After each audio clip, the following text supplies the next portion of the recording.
First Timothy chapter 1, First Timothy chapter 3, verse 15.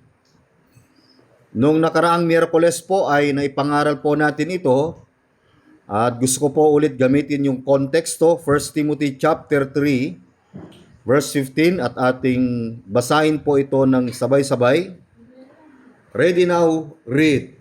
But if I tarry long, that thou mayest know how thou oughtest to behave thyself in the house of God, which is the church of the living God, the pillar and ground of the truth. Tayo po ay manalangin. Dakilang Diyos naming Panginoon, ngayong umaga, narito po kami upang pasalamatan ka, Panginoon, sa kabutihan mo sa amin. Sa araw na ito, na muli kami po ay dinala upang magpasalamat, magpuri, at sumamba sa iyong dakilang pangalan. Pagpalain niyo po, Ama, ang aming pag-aaral. Kayo po ang magbigay sa amin ng karunungan, magbigay sa amin ng kaliwanagan sa mga salita mo na siyang pag-aaralan ngayong araw na ito. Kayo po ang siyang maitaas sa pangalan ng aming Panginoong Yesus. Amen at Amen. At sabi po ng Biblia, but if I tarry long, that thou mayest know how thou oughtest to behave thyself in the house of God, which is the church of the living God, the pillar and ground of the truth. So, gusto ko pong pamagatan yung ating pag-aaralan ngayong umaga, behave thyself in the house of God. Behave thyself in the house of God. Kaya dito ang house of God, kung ating titignan mga kapatid, ay tumutukoy po ito sa atin na tayo po yung templo ng banal na Espiritu Santo. Ano po? That we are the church of the living God. At gusto po natin makita na yung church na ito na tinutukoy ay ito po yung iglesia ng Panginoon na kanyang tinubos sa pamamagitan ng kanyang banal na dugo. So dito makikita natin yung admonition ni Apostol Pablo kay Timothy that he might know how to behave in the house of God. So ang church, the church of the living God, must be number one, kung ating titignan, it must be grounded in love. Ang iglesia ng Panginoon ay dapat po na ito po ay grounded ng pag-ibig. Kaya ang pag-ibig ang siyang nag-unite po sa atin. Ang pag-ibig din ang pundasyon ng dahilan ng ating pagkapili kung ating titignan.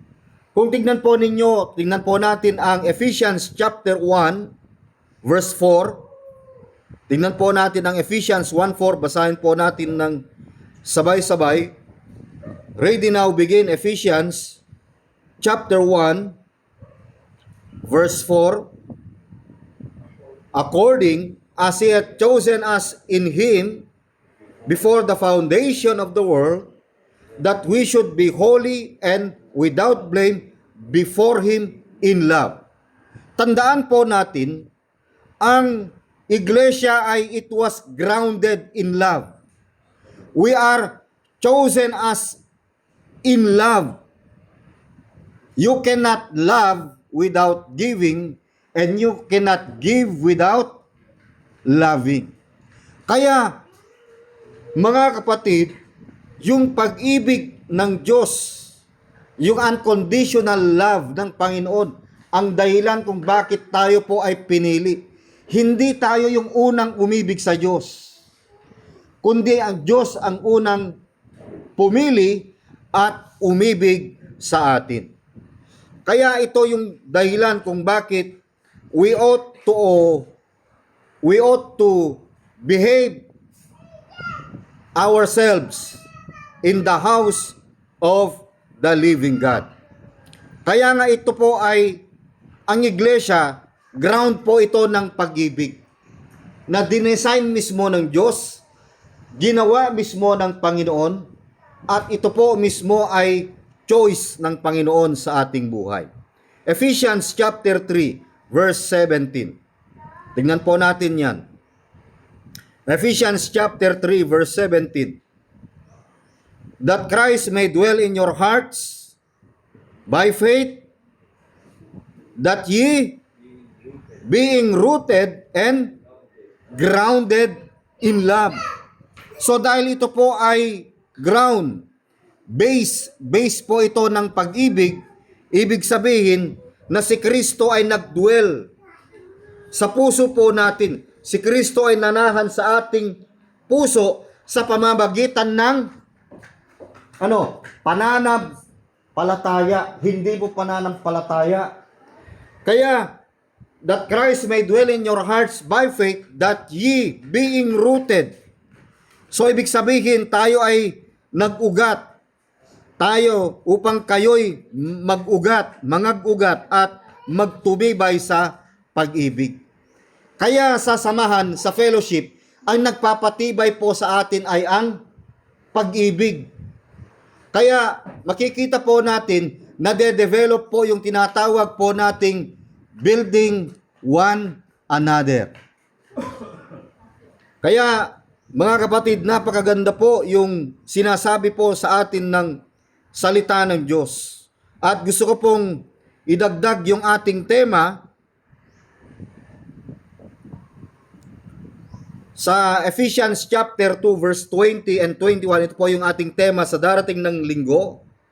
And are built upon the foundation of the apostles and prophets, Jesus Christ himself being the chief cornerstone, in whom all the building fitly framed together groweth unto holy temple in the Lord. And 22, in whom ye are also built together for an habitation of God through the Spirit. Hindi lamang po tayo rooted and grounded in love, but we are also fitly framed together, groweth unto the Lord. Yan po yung ating team sa susunod na Sunday, fitly framed together, groweth unto the Lord. Kaya nga napakaganda po yung ating tema, napakaganda po yung sinasabi ng salita ng Diyos na ang simbahan ng ang iglesia ay dapat po ay isa po yan sa ground ng pag-ibig. Ephesians chapter 4 verse 15 and 16. Basahin natin po ulit. Ephesians chapter 4 verse 15 and 16. But speaking the truth in love, may grow up into him in all things. Ang sinasabi ni Apostol Pablo po rito sa mga taga-Ephesians, yung pangangaral ng katotohanan ay ipinapangaral ito ng may pag-ibig. Ang katotohanan, hindi po ito ipinapangaral na mayroong halong galit. Mayroong paninibugho. Subukan mo yung manok, pakainin mo yung manok, ibato mo sa kanya yung kanyang pagkain. O di ba ang manok ay tatagbo? Pero kung yan, lagyan mo ng pagkain yung kamay mo at anong tawag dyan? Pakikainin mo sa kamay mo, maano sila sa inyo maaamo sila, lalapit sila. Kaya ang goal, to speak the truth in love, hindi yung para patamaan mo ang tao, ang kapatiran, hindi para pabagsakin ang kapatiran. Okay, but speaking the truth in love, what is the goal? What is the purpose? May grow up into him in all things, which is the head, even Christ, for whom the whole body fitly joined together and compacted by that which every joint supplieth, according to the effectual working in the measure of every part, making increase of the body unto edifying of itself in love. Kaya makikita po natin na ang iglesia ng Panginoon ay it must be grounded in love. Okay, Hebrews 10:24 and 25. And let us consider one another to provoke unto love and to good works, not forsaking the assemblings of ourselves together as the manner of some is, but exhorting one another, and so much the more, as ye have seen the day approaching. Kaya mahalaga yung ating pagtitipon sa araw ng pananambahan, sapagkat ipinagtagubilin ng Panginoon sa atin na tayo po ay dapat magsama-sama sapagkat malapit na po yung pagdating ng ating Panginoong Hesukristo. Our goal in our assembling is to exhorting one another, and so much the more as you see the day approaching. Kaya mahalaga po yan mga kapatid, na sa huling araw na ito, yung mga nalalabing oras po natin, magamit na natin sa paglilingkod. Sapagkat marami na po tayong talagang oras na sinayang. So, the church ought to be the ground of love. Number 2, that the church ought to be grounded in truth. Yung una kanina, it must be grounded in love. Number 2, grounded in truth. Tignan nga na po natin yung ating context. 1 Timothy chapter 3, verse 15 and 16. 1 Timothy chapter 3, verse 15 and 16. Ready now, read. But if I tarry long, that thou mayest know how oughtest to behave thyself in the house of God, which is the church of the living God, the pillar and ground of the truth. So ang church lang pala, hindi pa lang pala ground of love na binanggit natin kanina. Mga kapatid, hindi lang grounded in love, sabi ng Ephesians 3:17. Ang salita ng ang church din ay grounded of the truth. Ground of the truth. Isa po sa mga pundasyon ng katotohanan. Ito po ay pundasyon ng katotohanan. Sabi sa Tagalog, ang iglesia ng Diyos na buhay, na haligi, na suhay ng katotohanan. Suhay ng katotohanan, hindi sungay. Kasi kung sungay, pag sinabi mong may sungay, ano ang nasa isip mo? Ano to? Wild animal. Mabangis. Oh. Talagang, pumapatay. Mapatid. Kaya ang iglesia, suhay. Ground. Yan ang ibig sabihin. Ground of the truth. Yung church, ibinigay na bilang ground of the truth. Kaya tayo, nandito po tayo para mag-aral ng katotohanan ng salita ng Diyos. At ano yung katotohanan na sinasabi niya patungkol sa ating Panginoong Kristo? Yung sagot nandun sa verse 16. 1 Timothy 3:16. Anong sabi? Ready now, begin. And without controversy, great is the mystery of godliness. God was manifest in the flesh, na ang tao, na ang Diyos ay nagkatawang tao. Siya ay he was justified in the spirit, sin of angels, preached unto the Gentiles, believe on in the world, receive up into glory. Ito po yung pundasyon ng katotohanan na si Kristo ay Diyos. He is the living Word. He is the Alpha and Omega. He is our Savior. He is the Prince of Peace. He is the great I am. He is the way, the truth, and the life. Sabi ng John chapter 14 verse 6. So ang salita ang church ay it must be grounded in truth. He is not only grounded in love. Number 2, grounded in truth. Number 3, grounded in faith. Ang iglesia, the church of the living God, must be grounded in faith. Kaya nga meron tayong Ephesians chapter 2. Amen? Ephesians chapter 2 verse 8 and 9. For by grace are you saved through faith. Sino po ang kausap niya dyan? Di ba ang church? Hindi yung building. Amen? Kaya sinasabi niya sa Ephesian church ni Pablo, for by grace are you saved through faith, and that not of yourselves.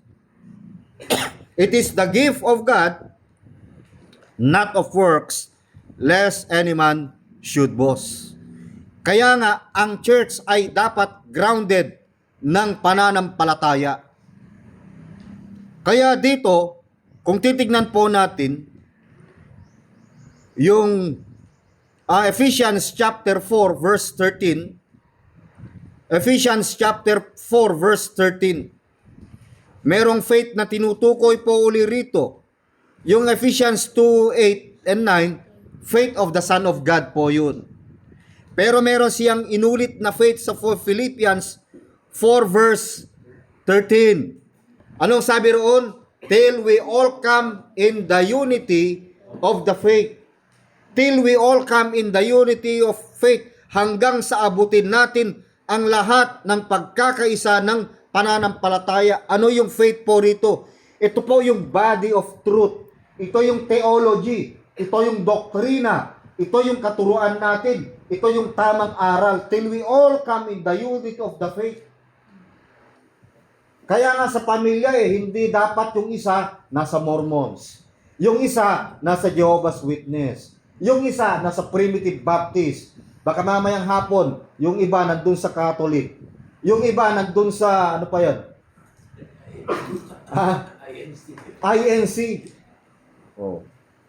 Mga batid, hindi watak-watak. Fitly framed together. Groweth unto the Lord. Hindi watak-watak. Meron ka bang nakitang bahay watak-watak? Wasak-wasak? Oh, parang Kalaw Cave, ano? Merong 7 chamber. Pero dire-diretso. Till we all come in the unity of the faith. Hindi lamang po yan.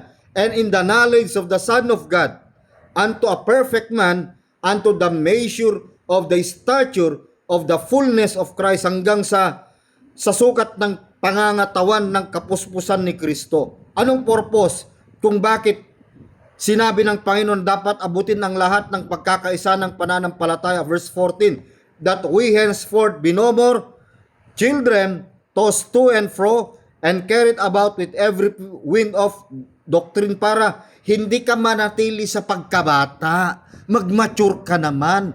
Napaka-sensitive mo. Anong tawag mo? Anong tawag doon? Pag napanangaral, natisod ka agad, ako na naman yung sinasabi ni pastor. Oh, hindi na ba tumitigil yan? Para sa'yo talaga yan. Para sa paglago mo talaga yan. Amen?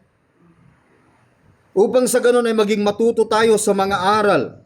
Verse 15, binanggit niya ulit, but speaking the truth in love may grow up into all things which is the head, even Christ.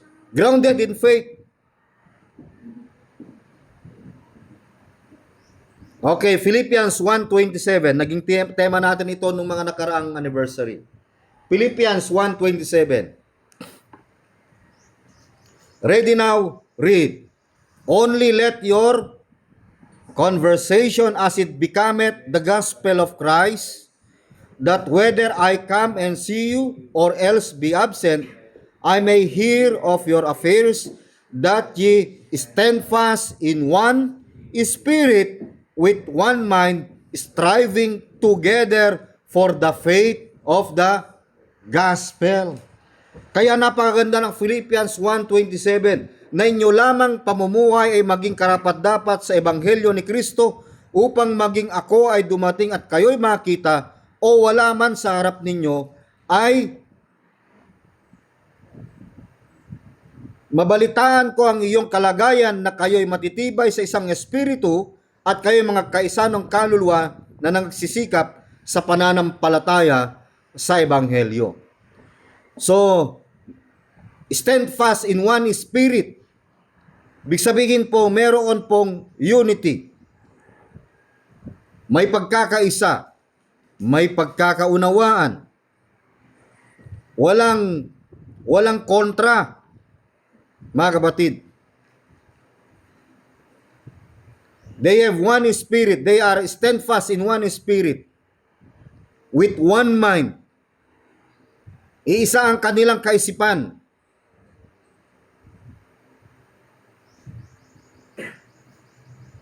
Sabi ni Aglipay, one Cagayan. Sabi ni Lara, nakawan sa Cagayan. Bahala na kayo dyan. Dinugtugan niya yung one Cagayan. Nilagyan niya ng naka, one. O, hindi ho tayo nag-ano ng politiko po rito. Ano po? Striving together for the faith of the gospel. Kaya kailangan po nating mag-strive, magsikap for the faith of the gospel. Ito po ay doctrines. Ito po ay katuruan. Yung faith po rito ay body of truth, which is our theology. And our theology is the gospel. And that gospel is the death, burial, and resurrection of the Lord Jesus Christ. Kaya nga, grounded in faith, striving together for the faith. Sabi ng Philippians 1:17. Sabi ng Ephesians 4:13, till we all come in the unity of the faith. Sa Colossians, meron siyang binabanggit sa Colossians chapter 2 verse 7 and 8. Ngayon natin yun.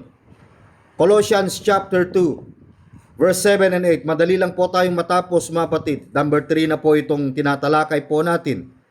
Kaya basahin po natin Colossians chapter 2 verse 7 and 8. Rooted and built up in Him and established in the faith. Yun naman. Kanina, till we all come in the unity of the faith, Ephesians 4:13. Sa Philippians 1:27, striving together for the faith of the gospel.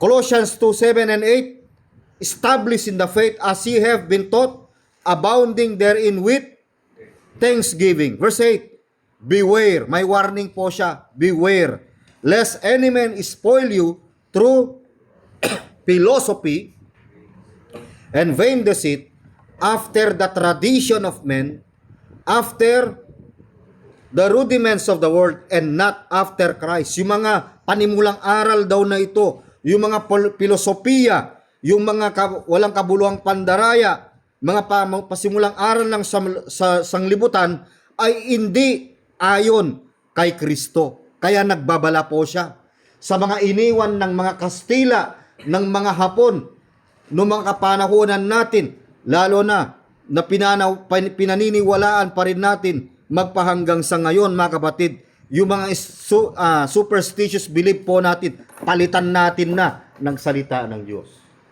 Amen? Sapagkat ang salita ng Diyos ay mapagpala. Hindi ka naman dadalhin ng superstition belief sa langit eh. Ikakapahamak mo lang yan. Ililigaw ka lang. Kaya salamat sa Diyos sapagkat meron po tayong salita ng Diyos. Heaven and earth shall pass away. Matthew 24:35. Heaven and earth shall pass away, but my words shall not pass away. So, the church must be grounded in love. Number 1. Number 2, grounded in truth. Number 3, grounded in faith. Number 4, grounded in hope. Okay. Colossians 1:23. Colossians 1:23.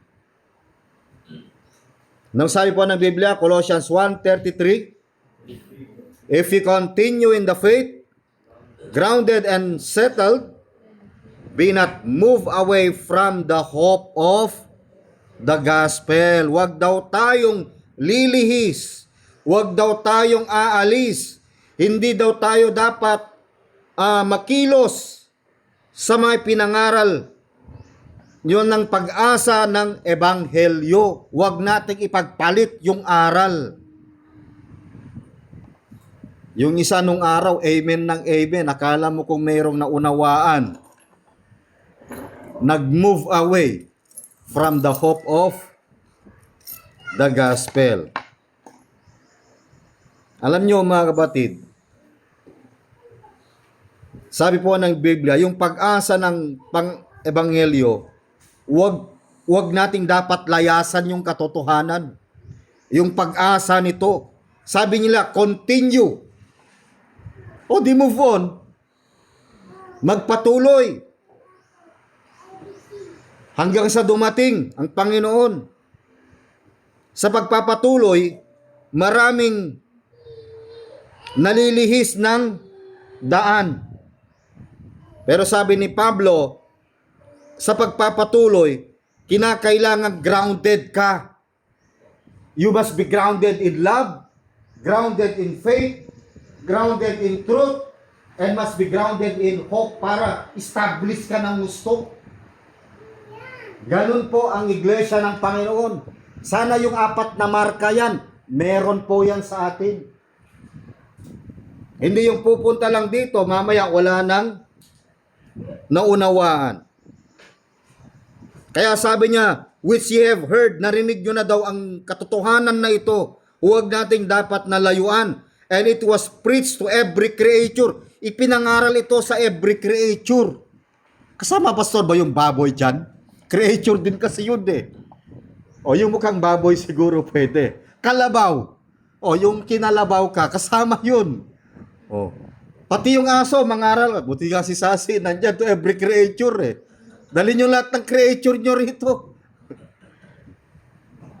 Lahat ng nilalang which is under heaven, whereof I, Paul, am made a minister. Ibig sabihin, walang pinipili sa pangangaral. May kaluluwa o walang kaluluwa. Living things and non-living things. Matindi, mga kapatid. He must be grounded in the faith. Ay, grounded in hope. Okay, Romans 5:2. Dito na tayo magtapos. Romans chapter 5 verse 2. Ayoko po yung marami akong sinasabi. Gusto ko po yung direct to the point. Kung dati, nagpipris ako ng matagal. Ito, naka-oras po ako ngayon. Okay, Romans chapter 5, verse 2. By whom also we have access by faith into this grace, wherein we stand, na ating tinayuan, and rejoice in hope of the glory of God. Mga galak tayo sa pag-asa ng kalwalhatian ng Panginoon. Kaya yung 4 na bagay na ito, we must learn how to behave thyself in the house of God. Because the church is the pillar and ground of truth. Sabi po ng Biblia, the church is grounded in love, grounded in truth, grounded in faith, and pang-4, we are grounded in hope. So sabi ng Biblia, you must be settled, we must be established, and we must be stand and rejoice in the hope of the glory of God. Magandang umaga po at tayo po ay manalangin. Dakilang Diyos naming Panginoon, maraming salamat po sa bawat salita mo na siyang naipangaral. Salamat muli sa umagang ito. Kayo pong patuloy na magpala at manguna sa amin. In Jesus' name, Amen.